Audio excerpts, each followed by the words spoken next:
여러분 안녕하십니까? 뉴스룸을 시작하겠습니다. 미국이 일본의 후쿠시마 원전 오염수 방류를 지지한다는 공식 성명을 발표했습니다. 오염수 방류 절차를 책임 있고 투명하게 관리해왔다며 방류 절차에 만족한다고 했는데요. 일본 수산청은 오염수 방류 후 처음으로 진행된 물고기 검사에서 방사성 물질 3종 수소가 검출되지 않았다고 밝혔습니다. 하지만 북한과 중국은 오염수가 인류의 안전을 위협한다며 일본을 거세게 비판했습니다. 첫 소식 김도훈 기자입니다. 미국 정부가 현지 시간 25일 일본의 오염수 방류 이후 처음으로 지지하는 입장을 내놓았습니다. 미국 국무부 매슈 밀러 대변인은 공식 성명에서 2011년 3월 후쿠시마 원전 사고를 언급하며 재난 이후 일본은 오염수의 최종적 방류를 책임 있게 관리하려고 노력해왔다고 밝혔습니다. 또 일본의 절차가 안전하고 국제 원자력 안전 기준에 부합한다는 결론을 내렸다고 평가했습니다. 그러면서 미국은 안전하고 투명하며 과학에 기반한 일본의 오염수 방류 절차에 만족한다고 밝혔습니다. 미국은 국제 안전 기준에 따른 과학적 절차를 근거로 일본의 오염수 방류 추진을 지지해왔습니다. 오염수 방류 이후에도 공식적인 지지 입장을 재차 확인한 겁니다. 한편 유엔 안전보장이사회 회의에서 북한과 중국은 일본의 오염수 방류 문제를 꺼내들며 공격했습니다. 북한이 군사 정찰 위성이라고 주장하는 우주 발사체 문제 논의를 위해 모였는데 안건도 아닌 오염수 방류 문제가 나온 겁니다. 먼저 포문을 연 건 북한이었습니다. It's clearly criminal act of destroying ecological environment of the ocean and threatening existence of the humankind.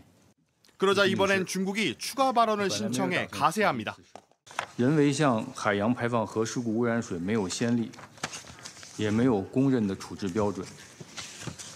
안보리 논의 안건과 무관한 오염수 문제로 북한이 중국과 논점을 흐리면서 결국 북한 위성 발사 문제는 결의안이나 의장 성명도 내지 못한 채 끝났습니다. JTBC 김도훈입니다. 후쿠시마 오염수 방류로 가장 마음을 졸이는 건 수산업 관계자들입니다. 손님이 부쩍 줄어들고 찾아온 손님들마저 먹어도 되느냐라고 묻는다고 하는데요. 저희 취재기자가 어제 저녁부터 오늘 아침까지 부산 어시장을 돌며 현장의 목소리 직접 들어봤습니다. 조혁신 기자입니다. 부산 자갈치시장 곳곳에 방사능 안전을 강조하는 홍보 문구가 눈에 띕니다. 오염수 방류로 위축된 소비 심리를 걱정한 겁니다. 우리 수산물은 안전하다고 믿으며 시장을 찾은 시민들도 있습니다. 나라에서 또 그 수질 검사해보면 또 안 좋다고 방송하면 또 어떻게 될지 모르지만은 그냥 살 계획이에요, 아직까지. 하지만 식당엔 빈 식탁들이 눈에 띕니다. 아침 일찍부터 장사에 나섰지만 오후 5시가 다 돼서야 겨우 첫 손님을 받은 곳도 있습니다. 그마저도 오염수 방류 탓에 장사가 잘 안 될까 걱정돼 찾아온 지인이었습니다. 지금 자꾸 손님 안 나오시는 거야, 손님들이. 그리고 오셔도 아이고 이거 먹어도 돼요 하고 물어보고. 시장 상황은 저녁 시간이 돼서도 크게 달라지지 않았습니다. 회의를 앞두고 손님들로 가장 붐빌 저녁 7시입니다. 보시는 것처럼 한산합니다. 상인들 사이에선 위기감을 과도하게 조성한다는 목소리도 컸습니다. 후쿠시마 오염수 방송 자꾸 하지 마세요. 서민들이 다 죽습니다. 지금 살 수가 없습니다. 3분의 1도 손님이 안 와요. 과학적으로 분석된 내용을 잘 전달해야 한다며 언성을 높였습니다. 태평양에 뿌리는 거를 어떻게 유속이 흘러가 몇 년이 흘러오면 어떻게 오면서 희석이 되는지. 자갈치시장과 도로 하나를 사이에 둔 남포동 거리에서 일반 시민들의 생각도 물었습니다. 저희가 신경 써서 피하거나 그러고 있지는 않고 뭐 회나 이런 것도 잘 챙겨 먹고 있는 것 같아요. 뭔가 그 오염수에 관련된 물질이 저희 몸에 들어올 것 같아서 좀 무서워요. 저도 회 진짜 좋아했는데 이제 좀 안 먹을 것 같아요, 앞으로. 자갈치시장을 떠나 바다에서 잡은 수산물이 처음 물 위로 올라오는 곳, 부산 공동 어시장으로 발걸음을 옮겼습니다. 국내 연근해 수산물의 30%가 유통되는 부산 공동 어시장입니다. 지금이 10시 20분인데요. 각지 잡아온 수산물의 하역 작업이 한창 진행 중입니다. 예년보다 어획량은 좋은 상황이지만 오염수 방류 여파로 분위기는 가라앉아 있었습니다. 방사능 때문에 조금 안 좋다는 거는. 새벽 2시 반 방사능 검사를 위한 샘플 채취가 시작됩니다. 단단히 밀봉된 시료들은 곧바로 수산물 품질관리원으로 옮겨집니다. 검사에서 기준치 이상의 방사능 물질이 검출되면 위판은 즉시 중지됩니다. 새벽 6시 경매가 시작되기 15분 전 검사 결과가 어시장에 울려 퍼집니다. 금일 위판되는 수산물 결과는 적합함을 알려드립니다. 아직까진 오염수 방류로 낙찰 가격이나 중매 물량에 큰 변화는 없었습니다. 아직까지는 큰 영향력은 없습니다. 그렇지만 조금 이제 아주 위축돼 있죠 이제. 다만 소매인들이 직접 느끼는 우려는 좀 더 컸습니다. 평상시에는 우리가 이제 한 10개 이렇게 뗐거든요. 9개, 10개. 지금 오염수 터지고 나서는 이제 6개, 5개. 일본의 후쿠시마 오염수 방류. 과학적 설명이나 정치적 이유를 떠나 결국 그 피해를 우리 국민들이 고스란히 받고 있습니다. JTBC 조유신입니다. 시민단체와 야당은 오늘도 오염수 방류 저지 집회를 이어가고 있습니다. 조금 전부터는 용산 대통령실로 행진을 시작했는데요. 현장에 나가 있는 취재기자 연결합니다. 박지영 기자, 뒤로 사람이 많이 보입니다. 오늘 어느 정도 모였습니까? 일단 주최 측이 추산하기로는 10,000명이 모였습니다. 환경운동연합과 녹색연합 같은 환경단체들은 물론 민주노총도 참석을 했습니다. 민주당과 정의당과 같은 야사당 관계자들도 참석을 했는데요. 참가자들은 시청 광장에서 집회를 마친 뒤에 이곳 숭례문을 거쳐 용산 대통령실 방향으로 행진을 하고 있습니다. 다양한 단체들이 참석을 했는데 어떤 주장들이 나왔습니까? 네, 참가자들은 오염수 방류를 철회하라는 내용의 피켓을 들고 구호를 외쳤습니다. 특히 정부가 일본의 오염수 방류를 방관하고 있다며 비판했는데요. 먼저 민주당 이재명 대표의 이야기 들어보시겠습니다. 안전하고 문제가 없다면 일본 국내에 보관하면 될 것을 왜 그리 굳이 세계의 우물인 태평양에 버려서 모든 사람을 걱정하게 하고 모든 사람들의 건강을 침해하는 것입니까? 반면에 여당은 우리 수산물의 안정성은 과학적으로 검증이 됐다면서 민주당이 오염수 방류를 정치적으로 활용하고 있다고 비판했습니다. 참석한 어민들은 어떤 이야기들을 좀 했습니까? 네, 오늘 집회에도 많은 어민들이 참석을 했는데요. 먼저 오염수 방류로 수산물을 찾는 손님들이 많이 줄어서 피해를 보고 있다고 말했습니다. 이 이야기도 한번 들어보시겠습니다. 어민들이 꽃게를 잡아도 가격이 절반 이상으로 폭락하고 그마저 상인들이 가져가지도 않고 있습니다. 오염수 방류를 비판하면서 일본 대사관에 진입하려던 대학생들은 석방이 됐다고요. 대학생 16명은 그제 일본 대사관에 무단으로 진입하려다 현장에서 체포됐는데요. 경찰은 오늘 이들을 구속할 사유가 없다면서 모두 풀어줬습니다.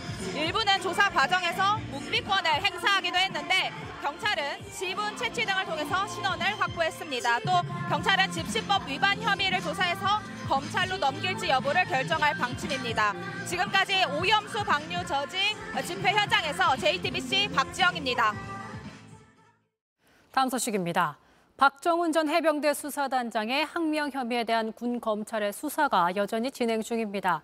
이 수사를 계속할지 여부를 따져보는 군 검찰 수사심의위원회가 어제 열렸지만 결론 내리지 못했는데요.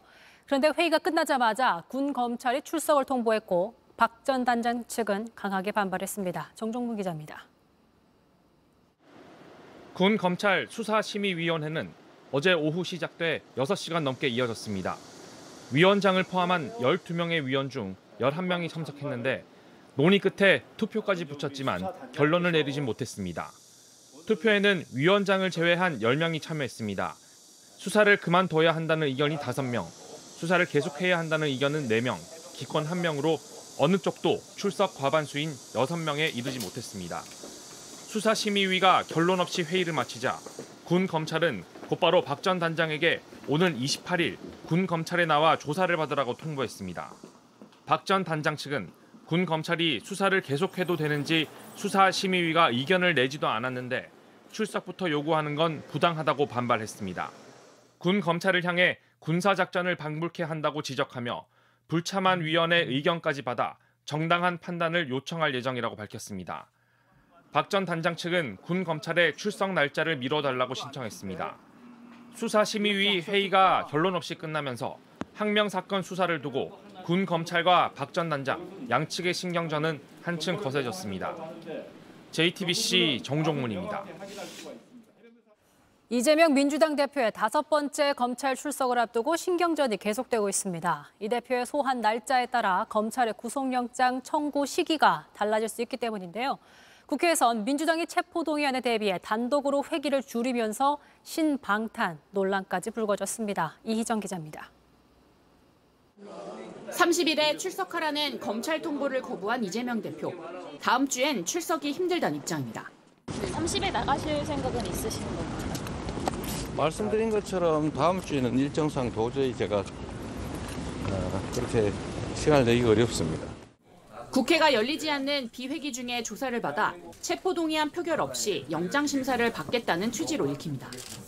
표결 자체가 당에 큰 부담인 만큼 당내 분란을 피하기 위해 비회기 중 영장 청구를 주장하고 있는 겁니다. 표결 없이 법원에 바로 출석해 영장이 기각될 경우 검찰 수사에 반전 계기를 마련할 수 있다는 판단도 깔려 있는 걸로 보입니다. 이를 위해 민주당은 단독으로 8월 임시 국회 회기까지 단축시켰습니다. 찬성 158인, 반대 91인, 기권 2인으로서 제409회 국회 임시의 회기 결정의 건에 대한 수정안은 가결되었음을 선포합니다. 하지만 당 일각에서도 정략적인 판단에 치우친 결정이다. 방탄으로 비춰질 것이 뻔한데 이해할 수 없다 등의 지적이 나왔습니다. 국민의힘은 신방탄용 회기 자르기라고 비판했습니다. 표결을 피하기 위한 것으로 자당의 당내 갈등을 봉합하기 위해 국회의 오랜 관행과 선례를 한순간에 파괴하는 반의회주의적 폭거입니다. 검찰은 당초 계획대로 조사하겠다는 입장을 고수하고 있습니다.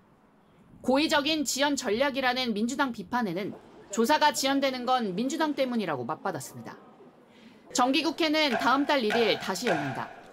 다음 주까지 소환 조사가 이뤄지지 않을 경우 회기 중 영장 청구 후 체포동의안 표결 가능성은 더 커지게 됩니다. 검찰 내부에선 쌍방울 대북 송금 의혹과 관련해 이 대표를 소환한 뒤 서울중앙지검의 백현동 사건과 묶어 다음 달 초 영장을 청구할 거란 전망이 나옵니다. JTBC 이희정입니다. 불특정 다수를 향한 강력범죄가 이어지자 시민들은 자기 몸을 지키는 법을 배우기 시작했습니다. 호신술의 가장 첫 번째 기술은 뭘까요? 조소희 기자가 직접 배워봤습니다. 잡아서 그렇죠. 그렇게 해서 도망간다는. 하루가 멀다 하고 터지는 강력범죄. 밤길 무서운 시민들을 위해 호신술 강좌가 열립니다. 제가 배워봤습니다. 여성 호신술은 가장 첫 번째가 도망이다. 일정 거리를 보면서 공격에 대비하고 누군가를 공격하려는 게 아니라 잘 도망가는 기술입니다. 이런 강좌 대상 10대부터 50대까지 남성, 여성 가리지 않습니다. 여성들이 손목을 잡혀서 많이 끌려가기 때문에 자 이렇게 잡고 제 엄지손가락을 내 몸 쪽으로 당긴 상태에서 그렇죠. 팔꿈치로 저를 때린다는 느낌으로 1시간짜리 10회 수업. 안 듣는 것보단 낫지만 실제로 흉기된 범인과 맞서기는 힘듭니다. 살 때 누가 있을까 봐 두려운 점이 많거든요. 사람이 또 무섭더라고요. 출퇴근 시간 사람이 몰리는 지하철. 지난 주말부터 방검복 입은 보안관들이 순찰하기 시작했습니다. 오른쪽에 가스총, 왼쪽에 3단봉을 찾습니다. 돌아다니는 것만으로 예방 효과도 있습니다.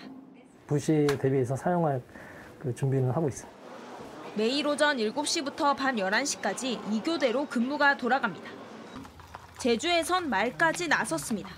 일부 둘레길과 올레길은 인적이 드물고 휴대전화 신호도 잘 안 잡혀 평소에도 불안하다는 관광객들이 적지 않았습니다. 자치경찰 김하다는 순찰을 돌며 CCTV를 설치해야 할 곳도 확인, 조치할 계획입니다. JTBC 조소입니다. 최근 강력범죄를 예고하는 글도 시민들을 불안하게 하고 있습니다. 정치권에서 이런 살인 예고글에 대한 처벌을 강화하자는 목소리가 나오고 있는데요. 청소년도 강력범죄를 예고하면 신상공개 대상에 포함하는 법안도 추진 중입니다. 유정화 기자입니다. 신림역에서 여성 20명을 살해하겠다는 글을 인터넷상에 올린 20대 남성 이모 씨. 검찰은 살인 예비, 협박 등의 혐의를 적용해 재판에 넘겼지만 법원은 협박죄 적용은 검토가 필요하다고 했습니다. 불특정 다수를 향한 글이어서 피해자가 특정되지 않는다는 이유입니다. 최근 온라인상에 살인 예고글이 잇따라 올라와 불안감이 커지고 있지만 현행법상 처벌 규정은 마땅치 않습니다. 이에 국민의힘에선 살인 예고글을 올릴 경우 3년에서 5년 이하의 징역에 처하는 법안을 냈습니다. 음란물이나 명예훼손 정보처럼 살인 예고글도 인터넷상 불법 정보로 규정하고 금지하는 정보통신망법 개정안입니다. 범죄를 예고할 경우 신상 공개 대상에 포함하는 내용의 특정 강력범죄법 개정안도 발의할 예정입니다. 특히 현행법상으론 신상 공개 대상이 아닌 청소년도 신상을 공개할 수 있도록 하는 내용이 포함됐습니다. 최근 살인 예고글을 작성해 경찰에 붙잡힌 피의자 중 41.7%가 10대인 것으로 드러난 데 따른 겁니다. 법무부 역시 무차별적 범죄 예고 행위를 처벌할 수 있도록 법 개정을 추진하고 있습니다. 선진국에 있는 것 같은 일반적인 다중에 대한 공중 협박 이런 규정이 우리 법에는 아직 없습니다. 이 부분에 대한 신설이 필요하다고 생각합니다. JTBC 유정화입니다. 한 개 식용 농장주가 동물보호단체의 끈질긴 설득으로 농장을 포기하면서 그동안 식용으로 길러지던 개들은 입양을 보내고 개를 키우던 농장에는 깻잎과 배추를 심었습니다.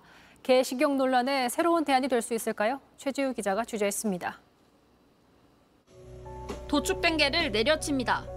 식용 목적으로 유통시키기 위해서입니다. 개가 끈에 묶여 있습니다. 쇠꼬챙이도 보입니다. 전국에 이런 도축장은 수백 곳에 달할 걸로 추정됩니다. 이런 영상들이 공개되면서 개식용 논란은 더 커졌습니다. 개식용은 안 된다는 동물보호단체 등과 당장 그만두면 먹고 살 방법이 없다는 업자들의 입장이 부딪혔습니다. 지원이 있다면 개농장을 그만둘 수 있을지 찾아봤습니다. 개들이 철창 속에서 갇혀 있습니다. 꼬리를 내리고 잔뜩 겁먹은 모습입니다. 양종태 씨가 30년 동안 운영해온 개농장입니다. 그런데 지난 3월 문을 닫았습니다. 그리고 이 자리엔 깻잎과 배추를 심었습니다. 개 사육을 안 하니까 자유스럽잖아. 남 눈치 볼 거 없고 또 이런 농산물 이런 거 지면서 또 재미가 있네요. 기르던 200여 마리의 개들은 미국과 캐나다로 이민을 보냅니다. 한 국제 동물보호단체 지원을 받았습니다. 이 단체를 통해 2015년부터 우리나라에서만 모두 18개 개농장이 폐쇄됐고 2,700여 마리의 개들이 입양을 갔습니다. 동물을 해하는 산업이나 피해를 주는 산업에 종사하지 않겠다는 이분들이 철거를 하고 전업을 하시는데 도움이 될 수 있도록 저희가 지원금을 드린다는. 여기에 지자체가 나서 직업교육 등을 해준다면 더 큰 효과를 낼 수 있다고 전문가들은 조언했습니다. JTBC 최지우입니다. 경기 분당구 한 민박집에서 남성 4명이 숨진 채 발견됐습니다. 경기 분당경찰서는 오늘 낮 12시 5분쯤 이를 발견한 업주의 신고를 접수했다고 밝혔습니다. 20대에서 40대 사이인 남성들은 어제 저녁부터 공유 민박업소에 머물렀으며 경찰은 타살 협의점이 없는 점 등을 토대로 극단적 선택을 한 것으로 보고 이들의 관계 등 정확한 경위를 조사하고 있습니다. 오늘 새벽 5시 반쯤 인천 서구 원창동 목재 공장에서 불이 나 2시간 30분 만에 꺼졌습니다. 화재로 공장 일부가 탔지만 현장에 있던 경비원 2명은 대피했고 작업자가 없는 시간대여서 인명피해는 없었습니다. 현지 시간으로 어제 미국 루이지애나주 게리빌의 한 정유소에서 큰 불이 나 마라톤 페트로늄 측은 공장 일부를 폐쇄해 진화에 나서고 주민들에겐 대피령이 내려졌습니다.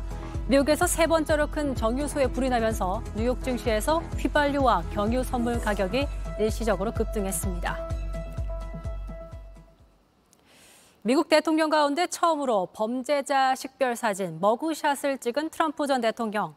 그런데 트럼프 측은 이 머그샷을 홈페이지에 올리며 오히려 적극 활용하고 있습니다. 최수연 기자입니다. 인상을 찌푸린 채 화면을 노려봅니다. 미국 전직 대통령 도널드 트럼프의 범죄자 식별 사진 이른바 머그샷입니다. 2020년 조지아주 대선 투표 결과를 뒤집으려 한 혐의로 형사기소돼 구치소에 수감되면서 찍은 겁니다. 트럼프 전 대통령은 보석금 20만 달러, 우리 돈 2억 6천여만 원을 내고 20여 분 만에 석방됐습니다. 머그샷을 찍은 최초의 미국 역대 대통령이란 불명예를 안았습니다. 하지만 트럼프 전 대통령은 오히려 머그샷을 홈페이지에 내걸었습니다. 트럼프 전 대통령은 지금 벌어지고 있는 일은 정의 왜곡과 선거 개입이라면서 가능하다면 백악관에서 부패한 조 바이든을 쫓아내기 위해 기여해달라고 기부를 요청했습니다. 옛 트위터인 X에 올렸던 머그샷은 조회수 2억 회를 넘었습니다. 트럼프 측은 머그샷이 프린트된 티셔츠와 컵, 포스터 등 각종 제품도 판매하기 시작했습니다. 머그샷을 적극적으로 이용하면서 지지층 결집에 나선 겁니다. 바이든 대통령은 머그샷과 관련한 질문에 여유로운 태도를 보였습니다.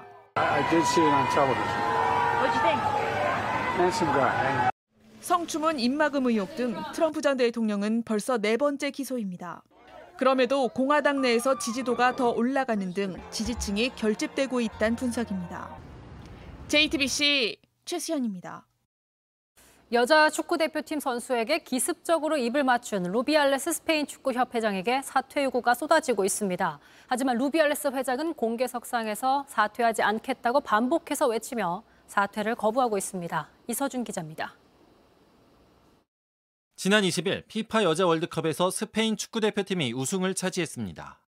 루이스 루비알레스 스페인 축구협회장은 이날 골을 넣은 제니퍼 에르모소 선수의 얼굴을 붙잡고 정면에서 입을 맞췄습니다. 성추행 논란이 커지면서 사퇴를 요구하는 목소리가 커졌습니다. 하지만 루비알레스 회장은 어제 협회 비상회의 단상에 올라 사퇴하지 않겠다고 반복해서 소리쳤습니다. No voy a dimitir. No voy a dimitir. No voy a dimitir. 루비알레스 회장은 에르모소 선수에게 동의를 구하고 입을 맞췄다며 거짓된 페미니스트들의 공격이라고 주장했습니다. 하지만 에르모소 선수는 동의를 구한 적이 없다며 처벌을 원하고 있습니다. 스페인 여자 축구대표팀 선수들은 축구협회장이 사퇴하지 않으면 대표팀 경기에 뛰지 않겠다며 보이콧에 나섰습니다. 스페인 축구협회 앞에선 루비알레스 회장의 사퇴를 촉구하는 시위도 벌어졌습니다. 국제축구연맹 피파도 루비알레스 회장에 대한 징계 절차에 착수했습니다. JTBC 이서준입니다. 8월의 마지막 주말인 오늘도 전국 대부분의 지역에서 무더운 날씨가 이어졌습니다. 내일부터는 남부지방을 중심으로 비 소식이 있는데 수요일까지 계속될 전망입니다. 이혜원 기자가 보도합니다. 물살을 헤치며 도망가는 동생을 형이 신나게 따라갑니다. 물몰아치면서 동생하고 그냥 물놀이했어요. 오랜만에 날씨가 너무 좋아가지고. 솟구치는 물줄기 앞에서 어른들도 아이처럼 즐거워합니다. 워낙 둘 다 이런 거 물 맞는 걸 좋아해가지고 그냥 이게 분수 나오길래 그냥 거기서 물 맞고. 가위바위보 게임하고 그냥 물장구 치고. 8월의 마지막 토요일인 오늘 가끔 구름은 꼈지만 강원 남부를 제외한 전국 대부분의 지역이 맑았습니다. 낮 최고 기온은 서울이 31도, 부산과 광주가 32도 등으로 한여름의 무더운 날씨가 이어졌습니다. 특히 오늘은 자외선 지수가 대부분 높음 이상이었습니다. 이런 날에는 햇볕에 한두 시간만 있어도 화상을 입을 수 있습니다. 다만 내일 오전부터는 전국에 구름이 많이 끼면서 차츰 비가 내리는 곳이 있겠습니다. 경상권과 전라권, 제주도를 중심으로 내일 하루 5에서 30mm의 비가 예보돼 있습니다. 비는 다음 주 월요일부터는 수도권을 비롯한 전국으로 확대돼 수요일까지 이어질 전망입니다. 더위도 한풀 꺾여 모레부터는 전국의 최고 기온이 30도 아래로 내려갈 전망입니다. JTBC 이혜원입니다. 뉴스룸이 준비한 소식은 여기까지입니다. 시청해주신 여러분 고맙습니다.